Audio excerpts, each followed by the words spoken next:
day, everyone, and welcome to today's webinar, Preparing for 2026 Language Access Standards and Compliance Requirements. Our speaker today is Dr. Tatiana Gonzalez-Sestari, PhD, CHI Spanish, Director of Language Services Advocacy at Equity. Tatiana has 23 years of combined experience as a pharmacist, pharmacologist, researcher, professor, I'm sorry about the dog, leader, and remote interpreter. She focuses on hospitals' language access, best practice, and impact on quality, compliance, and financial metrics. Tatiana is part of the CIHQ Policy, Education, and Research Committee, the SAFE AI Task Force, and co-author of the Remote Interpreter Textbook. At this time, all lines have been placed on mute to prevent any background noise. We will have a question and answer period at the end of the presentation. I believe there's a couple of polls in the beginning. Type your questions using the question prompt, and they'll be answered in the order they were received. Please identify the name of your organization. At the beginning, this webinar is being recorded and will be available in the CIHQ YouTube library within a couple of business days. I'm going to share the presentation. We had some difficulty getting permission for Tatiana to do it, so just forgive our back and forth with the slides. So I'm going to begin the presentation now. In the beginning. Tati, you have the floor. Thank you so much, Michelle. I'm not able to see your screen. I just want to make sure that everybody can. There we go. Now I'm able to. Perfect. All right. Thank you so much. First of all, thank you for having me here. I'm glad your dog barked, just in case. Mine may too, just as a reply to your dog. Hopefully it doesn't happen, but I'm very happy to be here today. I'm excited to talk a little bit about what we have, the content that we have here for you today. And it has to do with language access services and being ready for it and being compliant in 2026. A little bit about me. I have been in language access for about 13 years. I've been a remote interpreter, medical, nationally certified healthcare interpreter, and I've been in healthcare for more than 23 years. I am a pharmacist and a pharmacologist, and I've been in education, research, and also in clinical settings my entire career. So I'm very excited to share with you a little bit about what I'm passionate about during this conversation. And for those of you listening, please utilize the Q&A feature. Let's make it a little interactive. We have a few polls as well. So make sure you add questions, comments there. And if the chat is available, you can use that too. And Michelle, I'm not sure if I heard you correctly. Is the chat is the chat an option for our attendees? Yes, ma'am. Chat should be an option for you. And if you don't see it, then the question block is also perfect. Perfect. All right. And of course, I have access to all that. But if for some reason I miss it, we'll try to answer or talk about that comment as I see them. All right. Okay. So as I was saying, my background is not only in healthcare interpreting, language interpreting, but also pharmacy, pharmacology. And I serve right now as the Director of Language Service Advocacy at Equity Health. And I've been with this company for about, well, pretty much the same time. I've been in the industry for 13 years.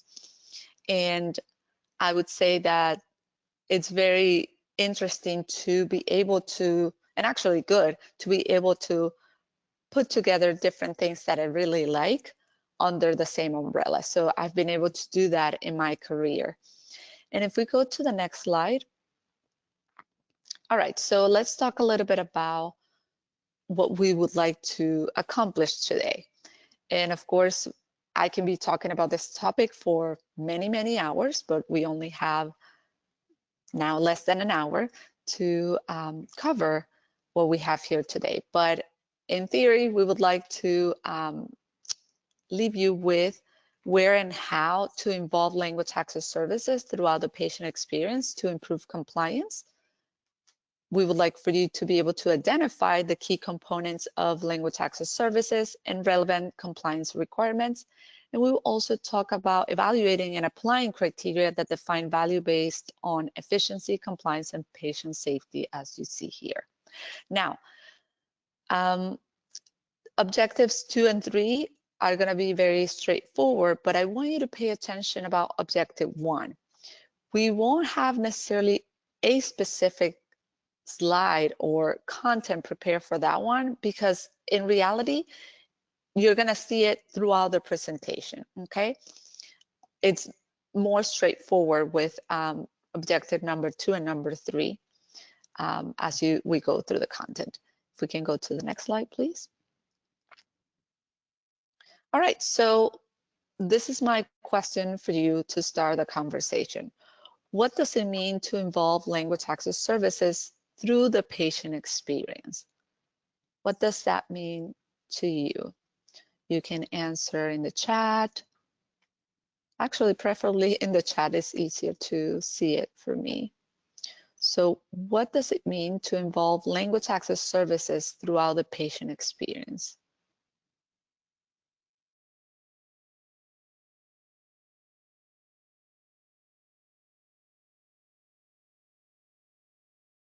Come on, don't be shy.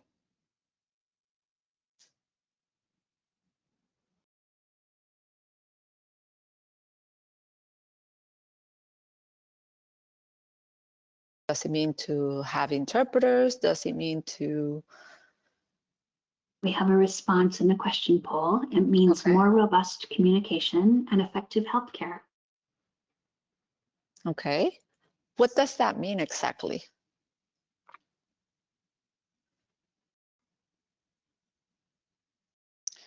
Clear understanding of what's happening. Hospitals can be frightening. Okay. How do we achieve that? And providing the patient with information related to their condition / experience in a language that they understand. Absolutely. Mm-hmm. It ensures effective communication, allowing patients, and provides the opportunity to connect and understand each other. All right.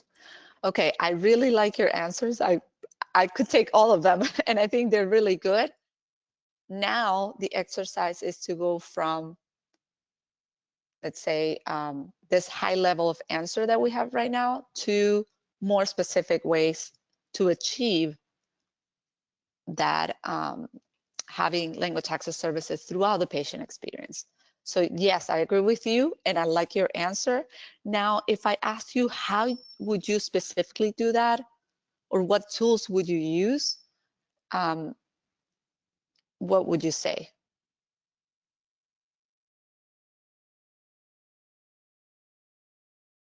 Great comments. How to obtain reliable information from patient.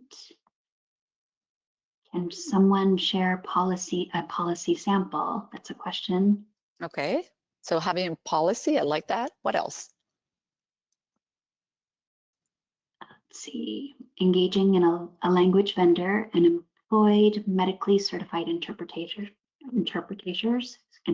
excuse me. All right. Material. Go ahead. I was going to say. A communication sample and the initial assessment and documentation. Very nice. Yes, absolutely. So vendors for interpretation. I'm sorry, I missed. Having, somebody said hiring certified medical interpreters. Any other tool option? More robust communication and effective healthcare. Okay, how exactly? Or what tools would you use to achieve that?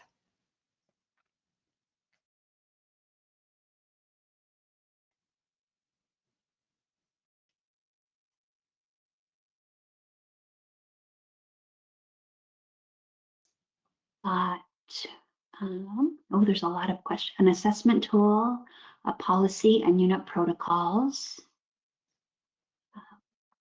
staff to ensure accessibility, qualified staff. Let's see. So this is usually down in the nursing assessment. Perfect. So there's documentation as well. All right, I think we have fairly good list of tools or ways in which we can involve language access services throughout the patient experience. Now, and in this part of what we're going to be talking about today, if we can go to the next slide, please. So there are many different ways in which we can provide language access, and it's very important to think about how we're going to do it this year and of course in the future. This industry is evolving rapidly, and there are many ways in which we can provide language services. Of course, as many of you mentioned, having a well-established language access plan and policies and procedures is key, because if we don't have that, there's no way we can know what's going to happen, how we're going to do things. There's no way to plan and be able to really evaluate if we're being efficient and effective with our approaches. Part of providing language access services, as many of you also said, has to do with the different tools that are at our disposal to provide services. One of which is providing interpreting services, and that can be in the form of on-site interpreting, which is also referred to as face-to-face, or remote interpreting via telephonic interpreting or video remote interpreting through, let's say, an application or a tablet device that it's utilized to connect with an interpreter. Also, there's audio only through these applications as well, etc. So those are different modalities. And also we think about a different way to provide language access services through translations. So interpreting is when there's a conversion between one language and another in a oral, verbal type of communication. Translation is from one text to another form of text. So translations are key when it comes to providing documents to patients who use a different language, a language other than English. Also, translations can be applied to websites, to any patient portal, or maybe even our social media, you know, so that we can reach the populations that use those other languages. Somebody mentioned bilingual staff or qualified staff. This one in particular refers to an individual who uses a language other than English for language concordant care, or directly communicating with a patient in that non-English language. For example, I am fluent in Spanish, and I provide proof that I'm fluent in that language to my hospital, the hospital in which I work, and I'm a nurse, and I can speak to, once I pass that test and provide proof that I'm bilingual, I'm able to talk to my patients in Spanish. But, and this is a very important distinction, I may be bilingual, but if my hospital doesn't have proof that I'm bilingual, I should not be using Spanish to communicate with my patients because I won't be compliant with Section 1557 of the Affordable Care Act. So even though I am bilingual, if my hospital doesn't have proof of that, then the hospital is not compliant with the law in order to have someone to prove that I'm bilingual, okay? In addition to that, that language access, let's say, program for 2026 will need to have different ways in which technology is leveraged to be able to access the services. For example, it's very common now to have language services embedded or integrated into electronic healthcare record systems. Also via telehealth, to make sure that when there's telehealth visits happening, there's language access services also added to the system, like directly embedded in the service. And of course, as we mentioned, I mentioned earlier, making sure that patient portals are also in the languages that are needed for our patients. In addition to that, there are many other things that go beyond that interaction, let's say patient provider through an interpreter or giving translated documents to patients. And it's more about the quality of the services that are provided, language access services, whether it is through our own staff at hospitals or through vendors. A key component, and I'm sure you would appreciate this, is quality assurance, making sure that the services that are provided are of high quality. And when I say quality, is because we're measuring that. So to me, quality is quantifiable. So it's not just, oh, that interpreter did a good job. Well, based on what and what's the criteria? And I apologize if you hear my dog right now. She's trying to get my attention. So that is part of what I mean with quality assurance, making sure that it is actually something that we're measuring. What was the, let's say, encounter accurate? Was were all the tools available for the communication to happen? And how about some metrics to actually know if there was satisfaction during the encounter, etc. In addition to that, it's very important to have ways to maintain not only high quality, but if there are any issues that all of those, let's say, vendors or even our departments, language service departments or patient experience departments with the hospitals have good customer support.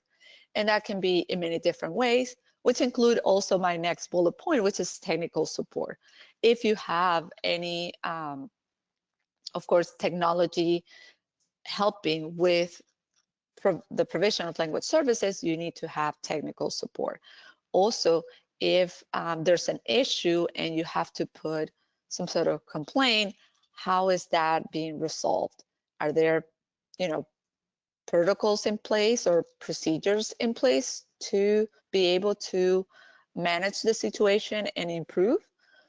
In addition to all this, are you able to access data about not only, let's say, how many times you access an interpreter or how many documents needed to be translated, but also, if you need devices, how many devices you need and where's the utilization? Or maybe in hospital A, you have a big population, I'm still in the previous one, thank you.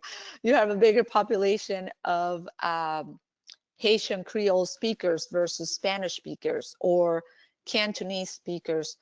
How do you handle those situations, even with your own staff interpreters, okay? And of course, there are many other things that go with the policies, and a lot of it has to do with privacy and security of the information. I'm sure you're very familiar with that because that's a big part of what you need to know within your hospital system. So that part is not that different from many other things that have to do with privacy and confidentiality and security of the information. And I would say that you need to involve your language service department in any of the things that I mentioned right now, and not only to manage relationships and to manage the services, but to also be able to select the services or maybe select vendors or make the decisions when it comes to providing the services, and then how to manage the relationships with other departments. And of course, that goes with a comment I have down here, that when making decisions or contracting for services, somebody needs to help define what's the scope, what's in it or out of scope. And that will be a person who's an expert in language access services. Okay, we can go to the next slide. All right, so I won't say too much about this because it's extensive, but know that it is the law to provide language access services. And there's several laws that mandate this, and you have there the Affordable Care Act, specifically Section 1557, the Americans with Disabilities Act, and Title VI of the Civil Rights Act. And the bottom two are basically standards that can guide the provision of language access services. Next.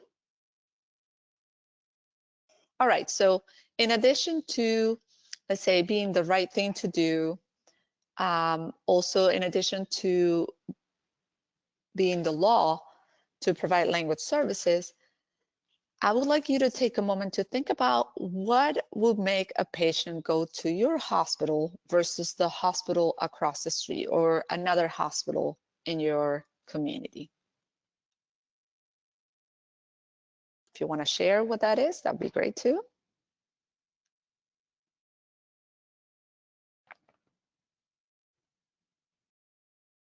Michelle, let me know if you see any comments. What will make a patient go to your hospital versus another hospital in your city or neighborhood?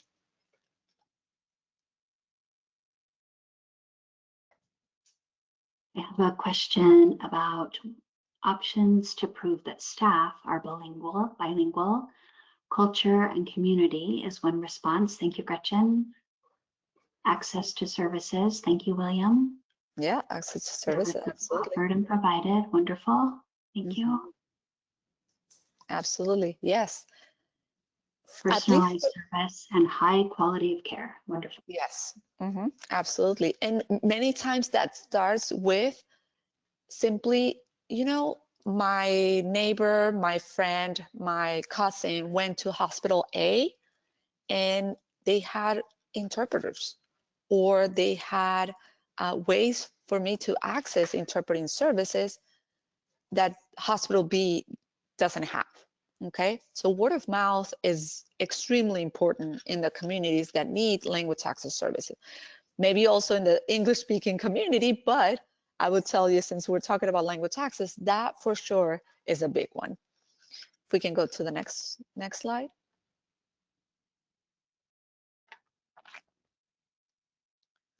All right, so I think it will be important for you to think about this and even ask your team some of these questions. And in just a moment, I'll answer the question that was posted earlier. So if you're not involved in language services, find someone to ask these questions in your hospital. Does your hospital have a language access plan, policies, and procedures?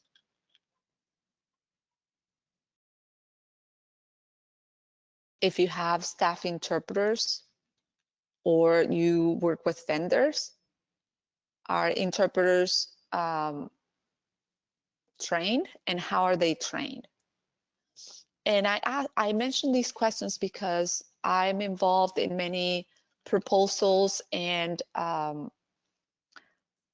have an understanding of what it means to maybe have contractors or have contracts with vendors when it comes to language services. And many times the questions that are asked are too basic, too big, that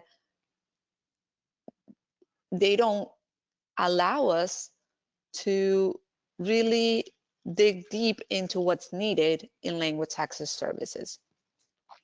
Another question here is your staff, hospital staff, trained to timely access language access services? Because if not, then there's another issue, compliance issue there. When I say timely access, I mean that they're able to provide the service right away without asking someone else, how do I find an interpreter? How do I access interpreting services? How do I use this device for interpretation? Okay. I mentioned modalities of interpreting earlier. Do you offer all modalities?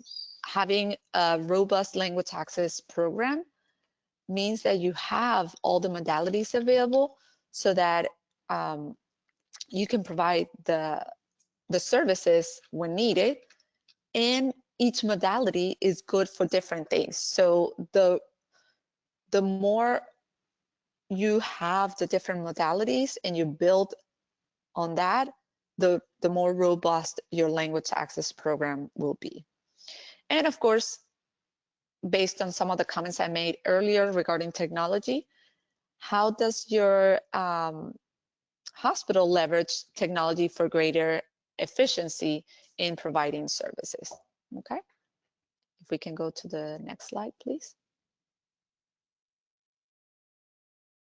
All right. Terminology shapes equity and expectations. Not only that, but the right terminology also prevents misunderstandings. So that's why I brought these terms here. As you see, we tend to use limited English proficient or LEP patient population. We can go back one. Thank you. Because it's the legal term, okay? We see that term in the law, and that's why we use it. But in reality, it's a term that tends to be used in a derogatory way, or it has a negative connotation because, and this is human nature, it's not no one's fault specifically.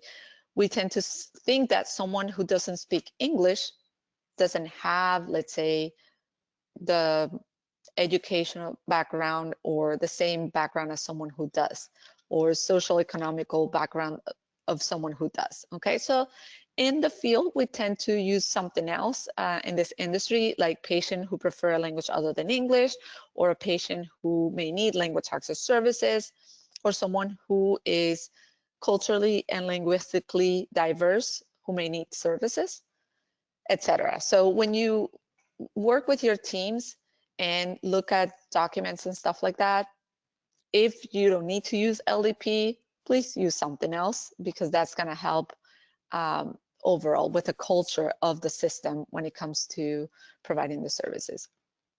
And then using versus working with an interpreter. And this is someone I see constantly, and I still see it, even though I've started a big campaign to be able to not have that. When you contract with medical doctors or you hire nurses, do you say that you use doctors, or I'm gonna use this dentist for my treatment, versus I work with, or I want this person to see me, right? Or I'm seen by this doctor. But for some reason in this industry, we've been using the verb to use when providing, when an interpreter is provided for an interpretation. And also knowing the difference between interpreting and translation, which is, as I mentioned earlier, translation is from written to written, and interpreting is from oral to oral. Okay, we can go to the next slide.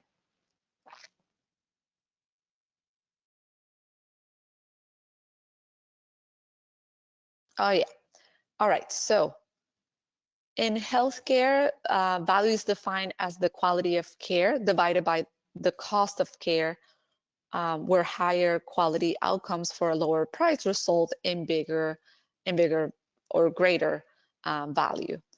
Now, in language I would say in the language access industry of 2026 and beyond, price and cost are only a fraction of the factors that must be taken into account. Among other factors are the key performance indicators and of course their corresponding benchmarks that any language service department and vendors should have. And also many of you that are maybe in the quality department, risk management, patient experience, etc., should look at, okay? So these KPIs are not only related to an interpreted session, they go beyond that to demonstrate high quality and customer service overall. Examples are, as you see here, fulfillment rate. That is for both, let's say, interpreting and translations as well. For interpreting, it would look like how many times an interpreter was requested, and of those times, how many were fulfilled. Whether it's on-site or remotely, was an interpreter provided. In translations, for example, 100 documents were sent for translation, how many of them were actually translated, and how long did it take for the person, the department, or the vendor to give us the result or the translated content. Quality assurance scores. If you work with remote interpreters, whether it's through vendors or your own, I'm sure many companies already have quality assurance program already established with a rubric to evaluate interpreters, not only the accuracy of the interpretation, but also customer service and many of the other skills that interpreters need to have. Average speed to answer for remote interpreting. If the interpreters are qualified and are trained, and how many they are, to be able to provide services in healthcare. Punctuality of on-site interpreters. Satisfaction of any of the services, whether it's translation services, interpreting services, the overall satisfaction with the program. And these measures can come, or the answer to, let's say, surveys or questions regarding satisfaction may come from your patients, but also other hospital staff members, okay? And of course, if there are any issues, you need to have key performance indicators about case resolution, how many cases have been submitted, how many have been resolved, how long it took to resolve them, etc. So these are very specific to this industry, but at the same time, they apply to many things in the hospital. And as the industry continues to evolve, more key performance indicators will be developed as well. Now, I want to mention briefly that for many years, the language access industry has been built around qualitative, I should say, qualitative or subjective data more than objective and quantitative. But in the last few years, we're moving towards a more objective and quantifiable industry and data, which makes me really happy. And the reason why I mention this is because in the past, you may have not needed all these KPIs to justify and plan ahead. But now more than ever, we need those pieces of data to be able to justify not only our program, but also to plan ahead when providing language access services. So that's why I added here in that language access plan and program of 2026. If we can go to the next slide, please. All right, so let's talk about AI for a moment. Sometimes AI is the elephant in the room when it comes to language services because of the limited accuracy in specialized environments, for example, in science or healthcare, also for the lack of cultural component. But one thing that is true about AI is that it's very trendy right now, okay? And it's also trendy to say that AI can do everything. And yes, AI can help with a lot, but let me show you here how, how the industry is seeing AI, the language access industry is seeing AI when it comes to how much technology can be embedded in interpreting. So as you see in this schematic, you have more human interactions on the left-hand side. If you go to the right-hand side, it's more AI interactions. So the two extremes are on the left-hand side, for example, human interpretation with no technology assistance and let's say on-site interpreting, etc. That's human first and human only. Then the opposite side of the slide or this spectrum is more AI or AI only. AI interpretation, no human assistance, and AI is the first option and only option. Then we have several layers in between. We have, for example, human interpretation with remote through remote systems, like what we know right now as video remote interpreting and over the phone interpreting. We have human interpretation with computer-aided interpreting systems. We also have human interpretation with AI-enabled quality assurance and validation. That doesn't mean that the human component is gone. It's just that AI or technology is helping support interpreting, but the interpreting is being done by a human. And then we enter into AI interpretation, let's say with real-time human validation, making sure that what AI is, the output from AI is correct, okay? It's accurate. And then it goes all the way to AI interpreting, no humans involved at all. And where we see the sweet spot right now is where you see it would be the second, third, and fourth sections on the left-hand side, starting from the left-hand side, that we label their patient experience sweet spot, where there's still the need for a human component in interpreting. And of course, it can go from, in some cases, on-site to through remote interpreting, VRI, OPI, all the way to maybe have AI and some technologies help making sure that the human interpreter was fully accurate, that all the things are in place, and all the terminology was as culturally appropriate and sensitive as it should be, okay? You know what, I just realized, Michelle, I never answer. You know what, we have one more slide and then we can answer the question that was posted earlier.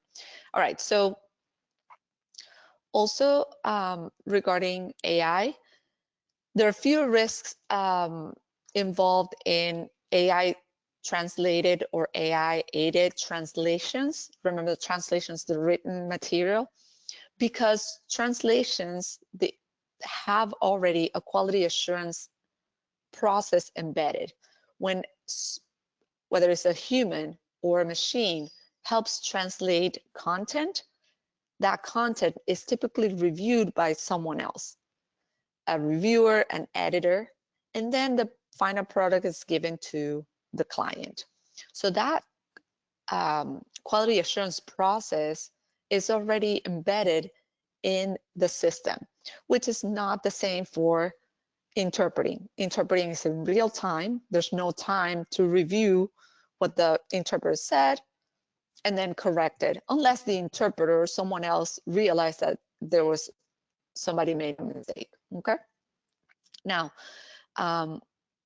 it's important to know that AI can support many other things that are not necessarily the act of interpreting. For example, scheduling of interpreters, scheduling of services, triage of patients. Let's say AI may be helpful at recognizing what language somebody speaks, okay? And then let the human know that an interpreter is needed and for what language, or let the computer know that this patient speaks Spanish or French, and that information should be added to the electronic health record system.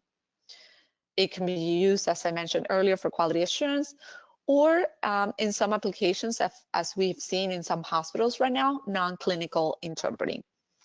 Even though everything comes down to clinical, there's some hospitals in the United States that have tried AI-aided or AI interpreting for when patients place an order, food order to the cafeteria. Of course, not of course, but I would say that names of foods are also difficult to interpret. So I want to see how AI will deal with that. There's risk in interpreting when it comes to AI interpreting. We have noticed, and I'm sure you're familiar with this, that AI will have the biases of the input provided to build that AI tool. And AI is not able to have contextual or cultural understanding. So that is very important when it comes to communication, because language and cultures go hand in hand, okay? And I mentioned already the risk of translations. If we can go to the next slide, please. All right, so a few things for you to keep in mind when you are contracting with vendors to provide language access services, and it is that you need to ask for them to be transparent and realistic, and also expect realistic pricing models and the KPIs and service agreements, okay? Ask for them to provide proof of testing, training, staffing models, qualifications or certifications of interpreters, for example, and translators. Ask about their security practices and fair pay, okay? And last but not least, know that your hospital remains responsible for compliance, not vendors, okay? When I say this, I mean, for example, and this is a very common example, you contract with 1 or 2 vendors to provide language access services.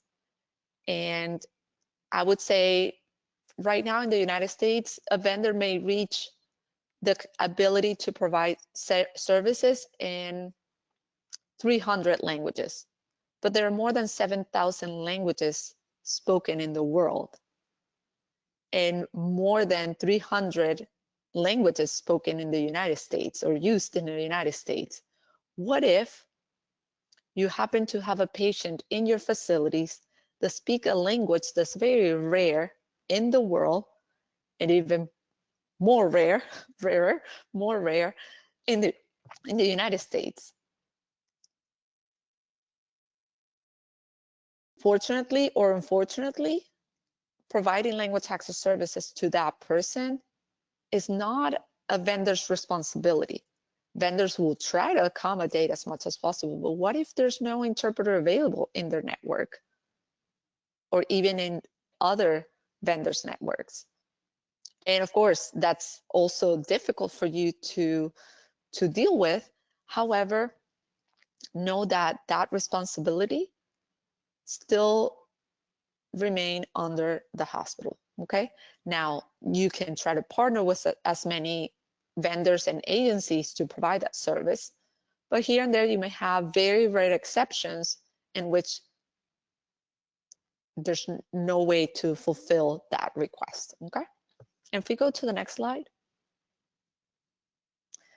The same way, you need to have expectations and clear expectations from vendors and those who work providing services to your hospitals may have certain expectations. Same way, transparency and realistic expectations, service level agreement. Also,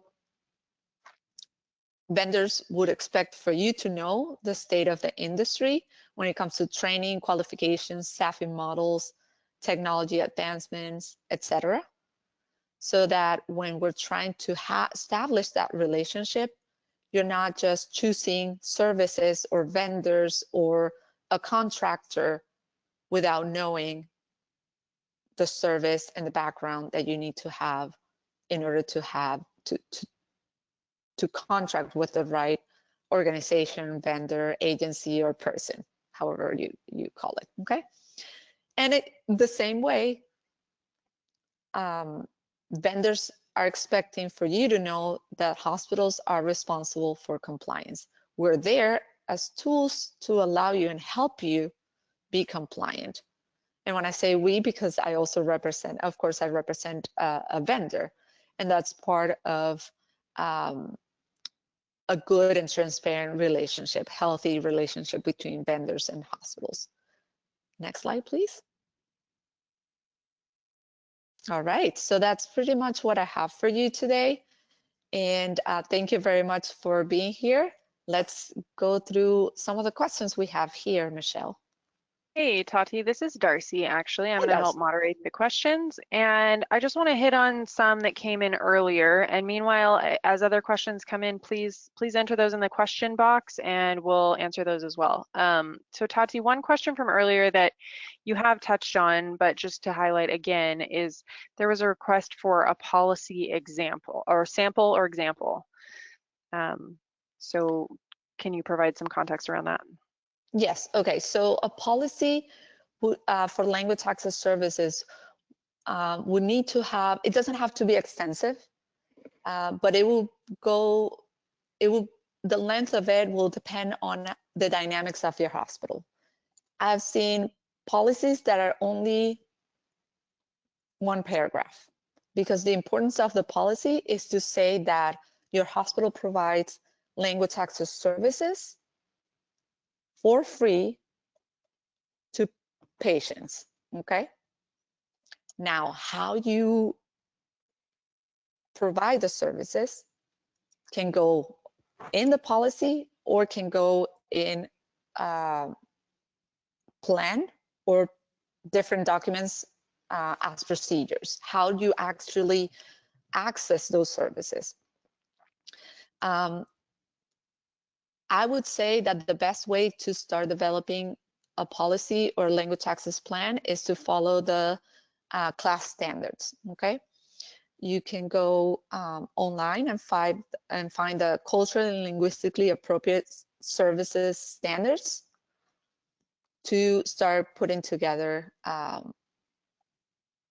that policy if you want to have everything in a policy. And the reason why I wanted to say this, the reason why I mentioned that some hospitals have very short policies, but then other documents that relate to that policy, versus some hospitals that have everything that has to do with language services in the policy, is because many times it's difficult to change a policy.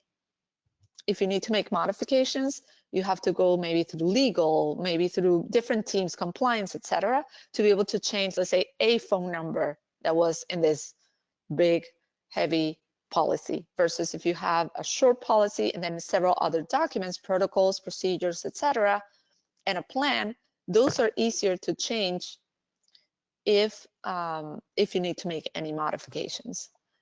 Darcy, I think there was a question earlier about bilingual staff. I don't know if I answered it. Yes, okay. You're right. There were several versions of that.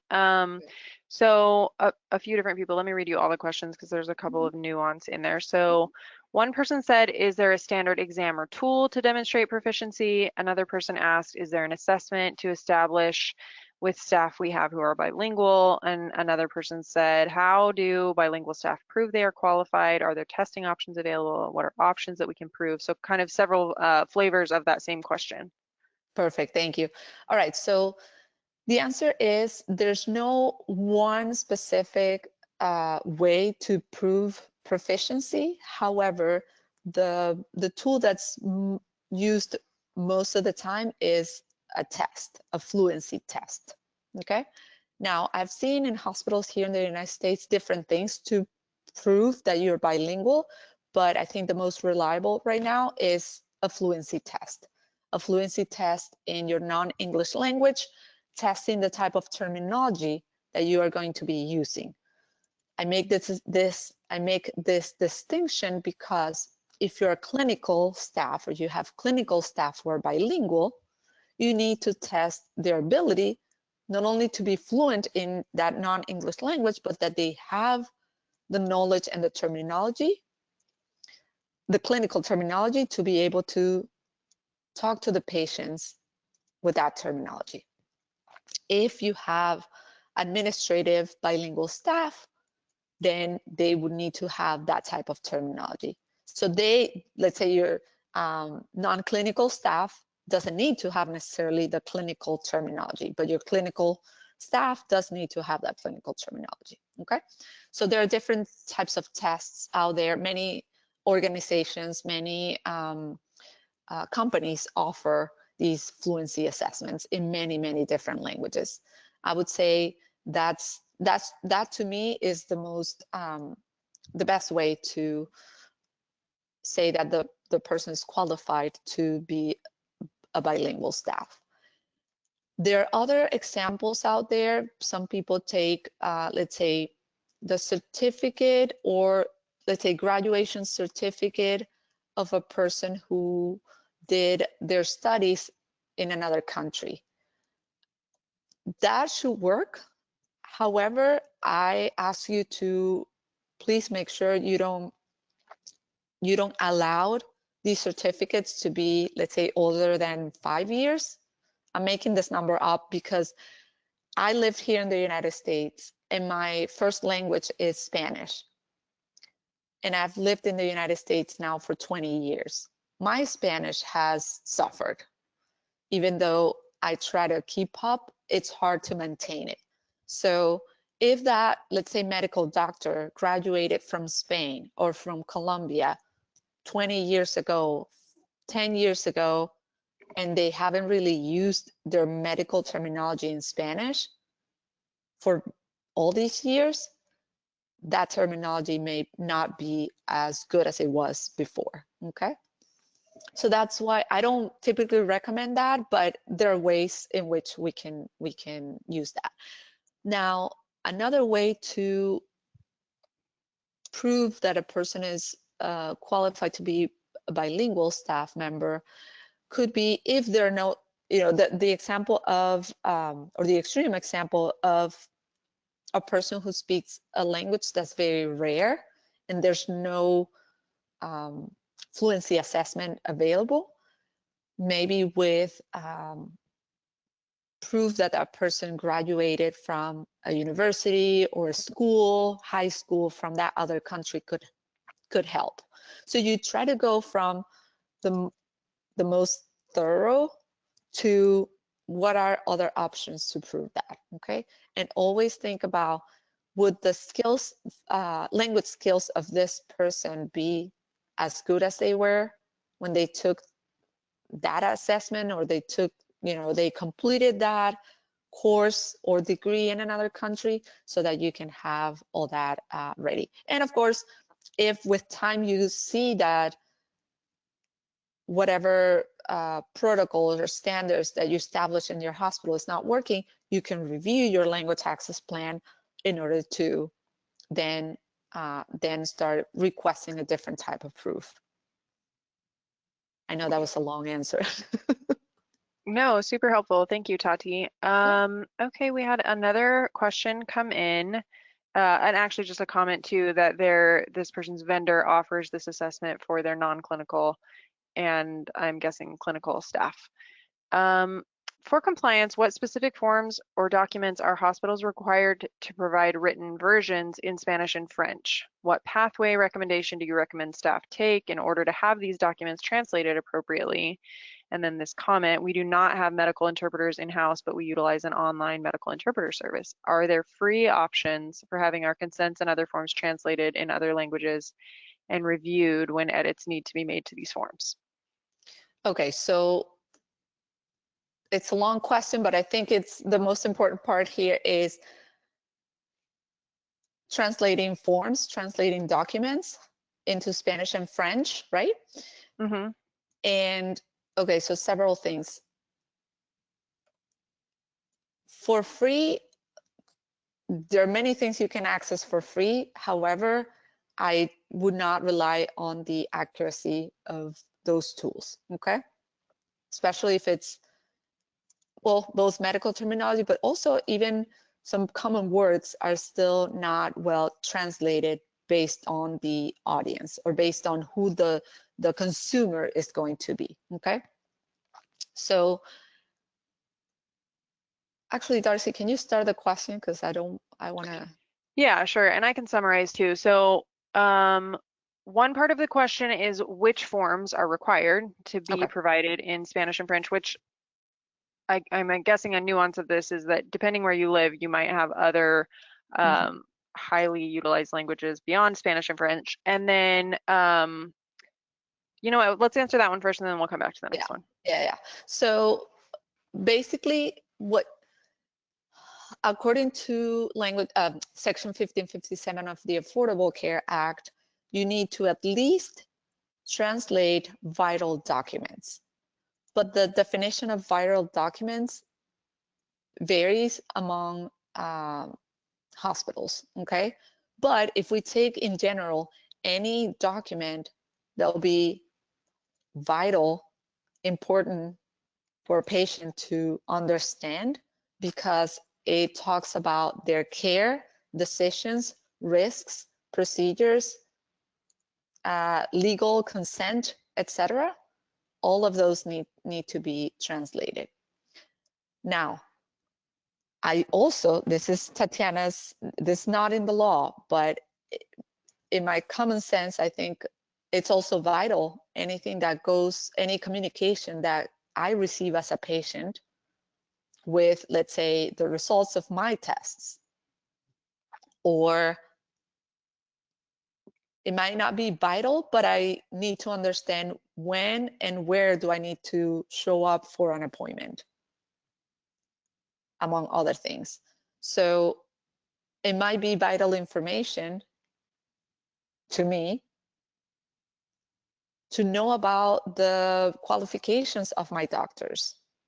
Okay, now those are not, of course, I know legally those are not necessarily vital documents or information, but to me, those are very important and will make me make a decision or decide one thing versus another, depending on what I read or what I have in my hands, okay? So vital documents will be top, and then everything else that would support the patient will be next, okay? Okay, then the next part of this question is what pathway recommendation do you recommend staff take in order to have these documents translated appropriately? Okay, I would start by surveying or finding out how many documents you need to have translated, what are your top languages that, or knowing what are your top 10, 5 or 10 or 15 languages that are needed in your facilities.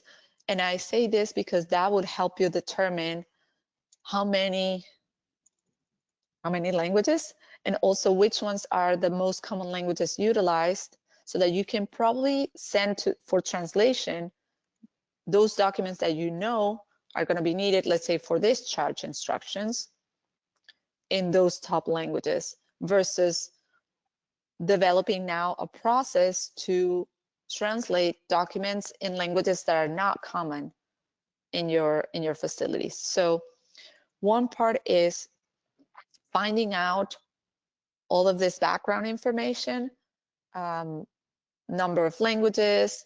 If you say with your top 10 languages, what's the percentage of the population I reach? Well, maybe maybe with my top 10 languages, I cover 90% of my population. So you can start with those. And then based on that information, develop a plan. Even if it's simple, just use blah vendor for translations, at least you have something in place. You can partner with vendors for translations.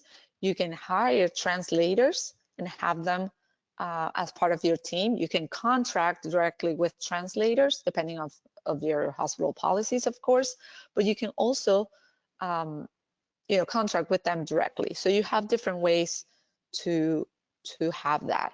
And many translation companies have portals, etc., so they can help you kind of draft the procedures or protocols you want your staff to follow. So I know it's not as simple as it sounds, but you need to have a plan in place to be able to not only be proactive and have translated documents already in your system, but you also have to know what to do if somebody comes to your facilities and they use a language that you've never seen. Okay, so does your staff place a call, or do you have a portal or intranet or a link that your staff uses to access or to request translation services or something like that? I would start there. Awesome. And then the final part of this, you touched on this already, but are there free options for having the consents and other forms? And you cautioned against using free tools because they're not going to have the reliable accuracy that you need when you're, especially, trying to make sure patients get the care they need, but also remain compliant. So the part of that you didn't address, I think, is just when edits need to be made to these forms. So I think your answer will likely be the same, right? You need to have a trusted vendor that you can use to get those edits made ongoing. Absolutely, yeah. And actually, if you partner, a good vendor will tell you that there are ways to actually have a repository of those, and even small changes can be saved in like a library of terms, so that we know, or the vendors know, what languages or what specific words you use for the population you serve in your locations for a specific word in English, for example. Because think about how many ways you can say things in, let's say, English from the United States, English from Australia, English from England, etc. So we want to make sure, or vendors will want to make sure, that they use the word choice that better applies to the population you're serving. And one more thing that I wanted to say about free tools for translation is not only the accuracy, but another concern is the type of information you're sharing. In many of these tools, you add information that can contain PHI, or that can contain certain information that should not be out there, that should not be public. Okay, so be very careful when using these tools, because then all that information will be out there. Okay, so security, privacy, and confidentiality of the information, to me, is also an important point there. Okay, great. And that was the list of our questions, Tatiana. Wow, sorry, Tatiana. And we are over time. So we wanted to go ahead and close out today. And really, thank you so much to CIHQ for the opportunity. And just a quick reminder to anyone who's joining, especially anyone who had to jump on late, that the recording of the webinar will be on the CIHQ YouTube channel in just a couple of business days. Tati, anything you wanted to say to close us out? Just thank you for being here. Thank you for the conversation. These were great questions, and I hope to see you guys later. Thank you so much. Have a great day, everyone. Thanks, Bye. everyone.